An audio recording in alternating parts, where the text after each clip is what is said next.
Adams. I played guitar, bass, keys. Was there anything else I did in here? Yes, a bunch of synths. And then Violet sang all and wrote all the parts. She wrote everything. She is a great writer, which is very impressive for someone as young as she is. She's 18, but she's like a really, really good writer. She's not afraid to be too obscure for morons to listen to, which is nice, you know. And I think one of the coolest things about this project, and you'll hear it in a second, but we're doing the unapologetic sound like the 90s thing. Like I have no fear. Like my friend was trying to tell me, I showed him a song yesterday and he was like, bro, you know what you should do is you should like put some drums in it like this. And he's like naming all these current references and everything. And I was like, why would I do that? I think it's a mistake whenever you're making music to try and find a way to place it into the current place, like the current genre, the current world, whatever it is. Like, I think it's a mistake for you to do that as musicians. I think that if your music has a nostalgia feel to it, then do that. Like, don't try and keep convincing people like, no, but like kids can listen to it. Because you know what kids are going to listen to is something that feels authentic and something that feels real. They're not going to give a damn about, you know, oh, you got this to sound like the thing I like right now. That's silly. What they want is what everybody wants, which is to like be immersed in a song. So that's what I went for. So here it is. I'm going to play it for you right now. This is the song Guilty. This is Violet Lux and produced by Greazy Will. And it's not mixed. That's why we're here. But it is mostly done. I'm waiting on a solo to come in from my friend Sebastian. And that's about it. So here it is.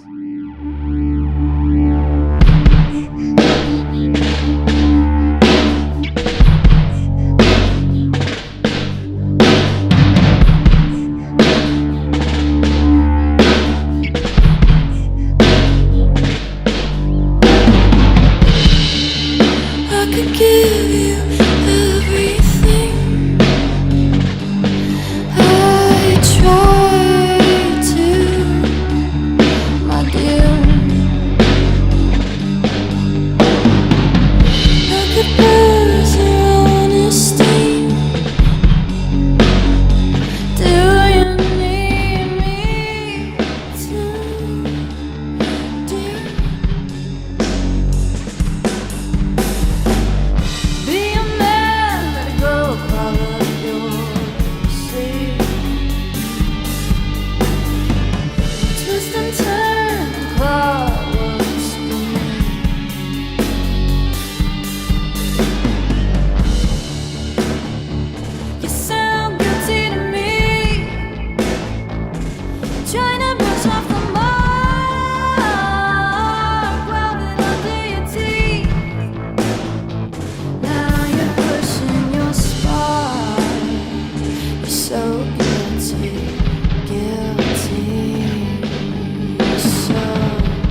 is a fucking banger of a song, my friends. And I am very excited to talk about this. There's all sorts of questions going on here. Yes, empty spaces. He'll probably add stuff. So, all right, the question is over on the old YouTube, which, by the way, is where you can hear this. If you're over here on TikTok, you can hear the live audio actually through the interface there, stereo, everything proper. So, if you're trying to hear this in high fidelity, go over there. But the question is Sebastian going to just record a solo in the empty spaces or add stuff throughout the entire track?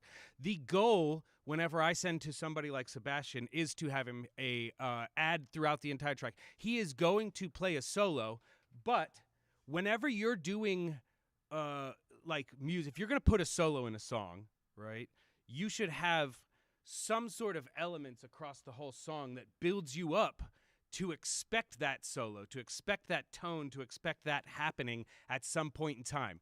And so Sebastian is going to add across the entire track, he's going to add guitar to the whole thing. And whatever I feel like is too much, this is the other thing, I trust him. So, and he knows what I like, so he is going to add. But whatever I feel like is too much, I'll just cut out then. It's not a big deal. Or I'll move it, or I'll put it all wherever I feel like it goes. That's what I'll do with it. If I feel like I need to chop his solo up and do a different thing with it, or whatever, I'll just do it. There's no ego with this type of stuff. That's the cool thing about working with professionals is there's no ego with that stuff. If you change something, if you move something on something I do, it's like, cool, man, that's what you wanted. Like, you're in charge, so go ahead. So it's really cool. Sebastian is going to do that. I hope he maybe even get it over to me before this is done. But yeah, if you're working with your friends, you got to take their egos and their opinions into consideration, which can be good because sometimes you should take your friends' consideration, but also sometimes you should ignore those idiots. They don't know what they're talking about. Your friends will tell you, turn up the vocals. I can't hear what you're saying. And then you'd be like, what are you talking about, bro? Like, did you know everything Kurt Cobain was saying? Do you know everything Jimi Hendrix was saying? Do you have any idea what Bowie was saying? Like, I don't, Exactly. Boss tells you to plant the tree upside down, you plant the tree upside down. All right, so the first thing that we're going to look at, so when Nick Adams came over to do the drums with me, which he's fucking such a good drummer. Nick's such a good drummer. And he's so fun to work with because everything's just like, yeah, man, yeah, for sure. And you're like I love people that are excited like that. It's a lot of fun. So Nick came over, we did drums, and I had a lot of fun doing this because I was like, yo, I'm gonna experiment. I want to get this real cool drum sound. I don't want to just have, like a good drum sound. I want to have a cool drum sound. And I think that's something that people who are just learning how to do drums fuck up a lot. When you're just learning how to do drums, like to record drums, you'll be like, oh shit, man, I got to make this sound perfect, and I got to have this sound perfect, and I got to make this thing like this, and you're trying to get these like really pristine, correctly recorded drums. But at some point in time, with all of your audio career, I suspect that this happens. It definitely happened to me. At some point in time in your career, you stop caring about what good is, and you start caring about what cool is. Good and cool are two diametric opposites all the time, It's like, good drums would be like what would play on a Disney song. Like, those would be good drums. Those would be the best recorded drums you ever heard. Cool drums are what you hear on a Sex Pistols song or on a Rage Against the Machine song or like a current reference would be like a McGee song or something. It's like, that's cool drums. Cool is different from, John Bonham drums is a great example of that. Those are cool drums. Those are like, dang, which is funny you brought up Bonham. Bonham was, I wouldn't say the reference, because like I think every time we do big drums, people are like, oh, it's Bonham, I wouldn't say it was the reference, but I would say that style of sound was what I was going for. So you can see what I've got going on here. There's a kick, sub-kick, snare. We'll ignore the far rooms for now. High tom, mid tom, floor tom, a smash mic, a mono, and then overs and rooms. All right, so I'm going to take off everything that isn't that right now. And let's hear what it sounds like. I could give you everything.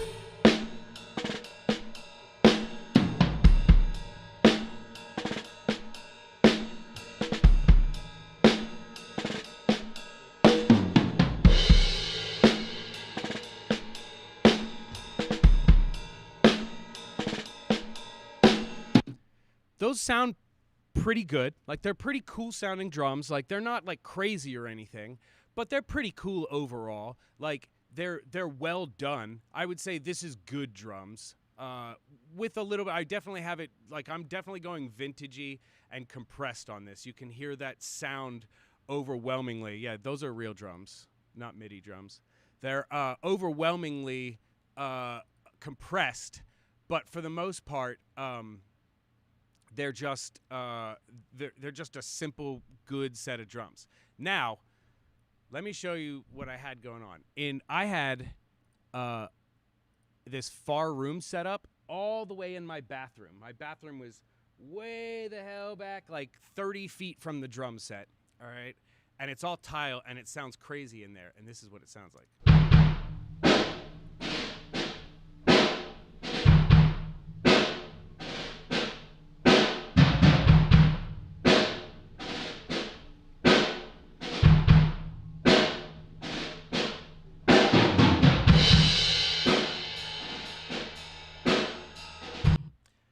They sound a million miles away, and awesome. They sound awesome. They sound so cool. So when I added them all in, I put a little bit of snare verb on there as well, and a little bit of a delay, straight delay, I believe is what I did on the delay. Let me see. Gated delay. Yeah. So just a 16th note. It looks like delay, which I think it's just. Yeah, so it's 100% on the mix. So it was just to make this room mic sound even farther away is essentially what I was going for with this. So here's the whole thing now. Just.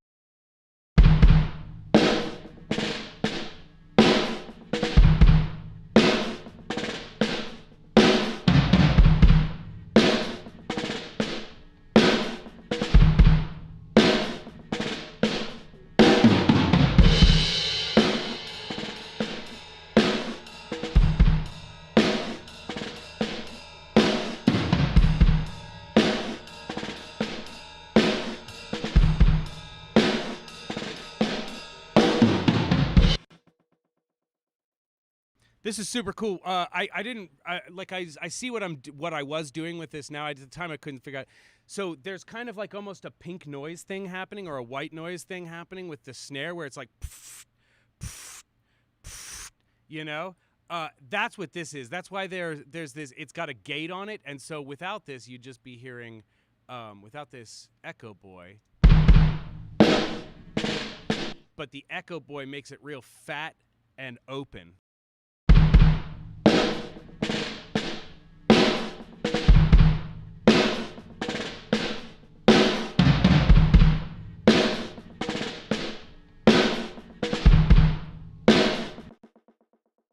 The question on YouTube is, am I bussing them, the drums? Yes, I pretty much always bust my drums down because I feel like to get proper live drums sounding correct for like an album, they need to all get smashed together. Like for a proper live drum sound, they without master bus or without stereo bus compression for like the whole drum set, I don't quite feel like they do what they're supposed to do. Now, something that I did just the other day with Nick, in fact, the same day I did these drums, we did another project. No, actually, it was a different day. I'm a liar. Another day, we did a different project where we recorded all of the shells for the drums and all of the cymbals separately so that we could smash the shit out of the shells with with compression, but then have the cymbals still open up. Now, this is one of the problems that whenever you do effects like this, when you do things like this, you typically have to consider it's the whole drum set. So So you'll hear with this. I didn't mind that because I like this sound. This is the sound I was going for this song. But certain songs, like You Don't Want the Drums, like Muse is a good example of a band that you would want to compress all the shells and not compress the cymbals, because if you do, they'll just get in the way of all the cool stuff. Same with like Queens of the Stone Age is another band that does it, and I think it sounds really good when they do it.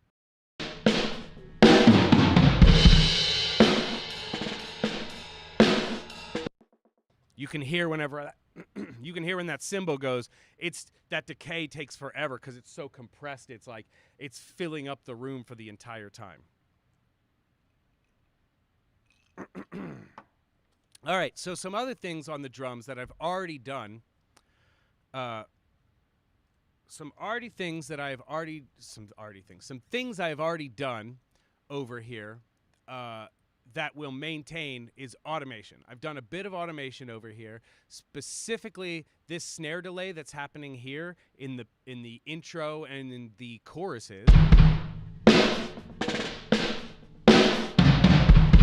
is not happening in the verses.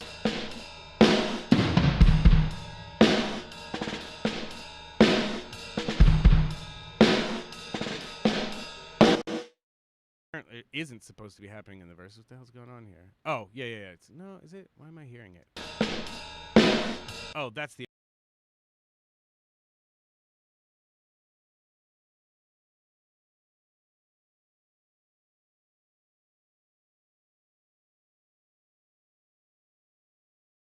Oops. I automated the drums in the very beginning because I felt like it needs to come out pretty heavy. So I brought them up in the very beginning. And then as it goes along, I brought them back down. So I don't need that for the rest of the song. Now, when I finish this, I'll probably automate up at the end as well. Something like a couple dB for like the very last chorus. Because this very last chorus, we're going to want to really... It's like a chorus outro. So, but I will automate this all together too whenever I'm finally done with everything.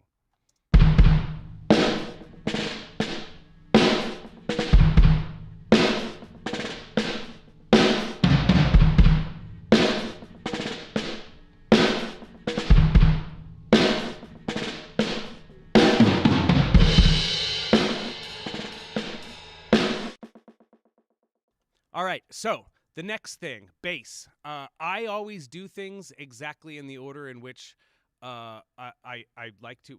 Drums, bass, guitars, everything, vocals last. So I'm going to go ahead and for the time being also just go ahead and mute all these vocals because I don't need them.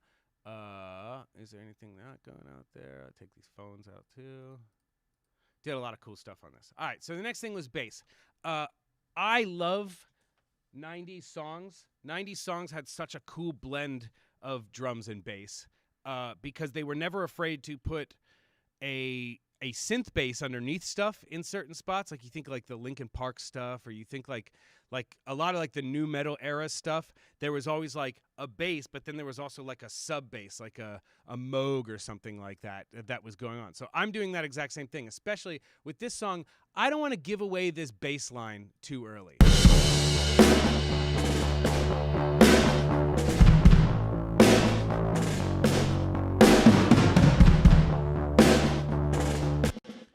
That's a cool ass bass line. It's a cool vibe. It's very like Afraid of Americans, David Bowie, 9 Inch Nails kind of thing.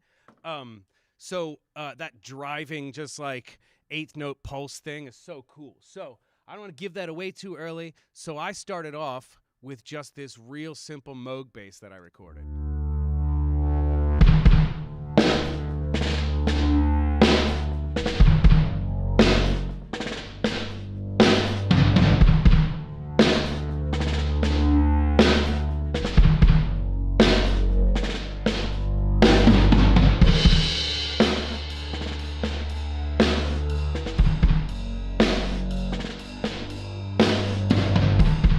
Now, when I do stuff like this, the point with this thing, I automate, or I hand automate my stuff whenever I'm like doing synths and stuff like that. I have the volume button and I do my own swells and everything because I want to swell these parts in a way that really make these pieces feel like you don't want to ever lose the bass. So this is a playing thing. This is a performance thing. And this is why I always say mixing starts in the musician's fingertips, right? Mixing starts at the very beginning of the song's creation.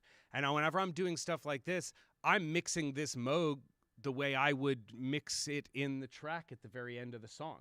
So there's these little swells you see whenever I come into the first verse. I don't have the swells anymore. I let it sit for a second, and then whenever there's a space, then I swell. And then I let it sit for a little bit over the vocal, and then I swell. And it's like, that's what you want to be doing as a musician, is thinking about stuff like this, is these long-term implications of where your stuff should sit in a track. When you look at a lot of the session players that I work with, the guys who are really, really good, you almost never have to touch any of their stuff because they are playing with that in mind the entire time. That's why their songs sound so much better. That's why those, like, you know, those session player guys get called every time, because they're less work. So I do the same thing. I played this Moog with the intent of not having to really mix it much later. And then this goes into this cool bass line. Now this bass line is just a regular P bass. I have a decapitator on it, Pro Q3. I'm taking a little bit of this low end resonance out and just boosting a little bit of the pluck. I'm using a pick. So I'm trying to boost a bit of that pick sound in there. That's why that's boosted like that.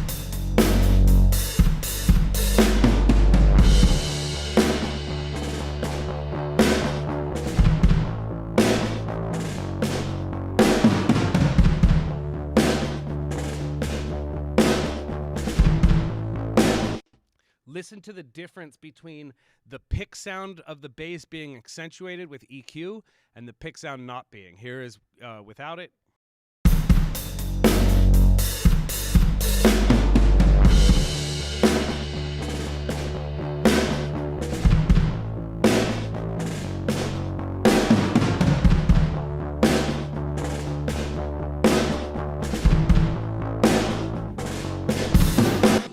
It makes a huge difference for the intelligibility of the bass to be able to hear that picking sound. Now, I don't want a picking sound necessarily, right? It's not the picking sound so much, it's the energy of the picking sound. With a bass in this situation, it's almost like the way a shaker or a guitar, an acoustic guitar is a shaker with chords. That's kind of like the way the bass is on this one. It's almost like a percussion instrument that plays notes, right? So whenever you're doing stuff like working with a bass in a rock band like that, think about like the high end a little bit more. It's not as much about the low end, although it can be. If you listen to some of those 90s rock like tracks that are out there, like every time I'm so actually like blown away by how little bass they were putting in those rock songs in the 90s. You listen to Alice in Chains, you listen to, you know, about Deftones or anything. Their basses aren't really low end, you know, because at the time people weren't really having systems like that. I mean, people started getting systems like that, but for the most part, the low end didn't really come into music until like the early 2000s. So, what is the bass rig here? Is it just DI with plugins? This is through my PM1000. I have it pushed a little bit. Here, we'll listen to it without any decapitator, but I definitely pushed it through the PM1000.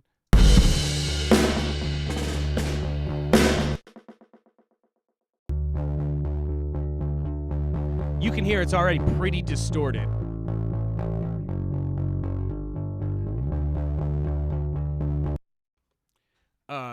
But the decapitator really pushes it more.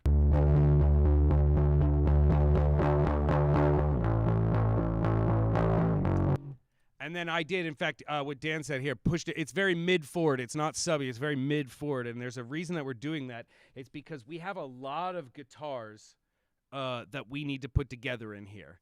And the bass is going to get a little bit lost without a little bit of that mid-forward. It's going to sound much better with it in. And so that's what we're working with. So we got this Moog, we got this bass. Then we have some guitars. And the first guitar I have in here, this is, I think this is the swell. Yep, okay, so this is the swell with the flanger on it. This is basically just a flavor guitar.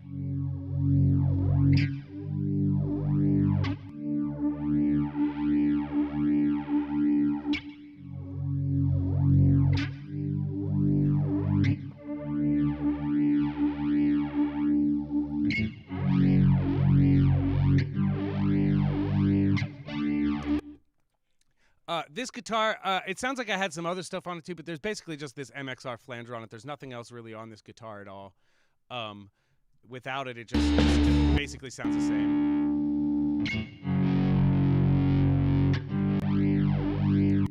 I like the flanger. It does something cool with it.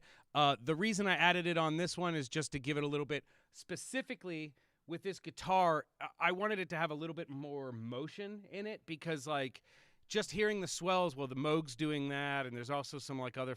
I wanted the swells to kind of stick out, and by putting, like, a flanger on it, it's basically those little minor shifts are what you hear cutting through the entire mix.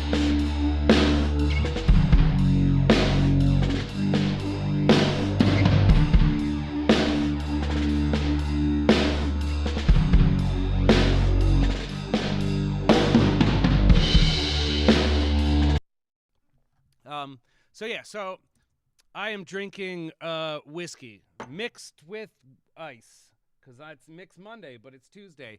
Also, just a reminder, if you're over here watching, you can watch it over on YouTube with full fidelity and actually hear the shit. All of the previous Mixed Mondays are available on my Patreon. You can subscribe for $20 a month, and I add free shit up in there for my Patreon subscribers every month. And also, that's like where you can send me stuff. If you send me mixes that you want to like have me give you an opinion on, that's how you get that, right? I get 100 people a week asking me to listen to their mixes. Send me $20 on the Patreon, and I'll listen to your damn mixes. Even you, Scotty, I'll let you send me a mix if you want. That's a joke. Scotty is a professional mixer. He's very good. Specs on the laptop. I don't have a laptop. I'm using a Mac Mini, which is also going to come as a surprise to some of you. And a 2021 Mac Mini with an M1 processor is enough for me to do every single thing that I do on my computer, including running OBS while mixing. So don't let your dumbass think that you need to have the best things, or else if that's the thing, it's never that. I promise you, it's not that you don't have a good enough computer, because I have mixed on some dog shit and still managed to make it happen. Now, I will admit that part of my workflow and everything that I do is based upon that. I have, for a very long time, had to work on things that were not quite the highest quality. And back in the early 2010s, not the highest quality in the audio industry was not good, and it was very hard. And so my minimalist mindset, a lot of the stuff that I do, a lot of the minimalism that I have in my music comes from the fact that I didn't have a good enough computer. So I learned how to do without a good enough computer. I learned how to do without the extra processing. I learned about how to bounce things down, or how to like combine things. And, it was a bit like the restrictions of working on a tape machine, and I think that's what drives it now. Well, that and an ego thing, but also I think that you don't really need that much, so why add more? That's usually my thought process. All right, so I got that guitar. That's a great sounding guitar. Then we have, this is the palm mute guitar, I'm pretty sure.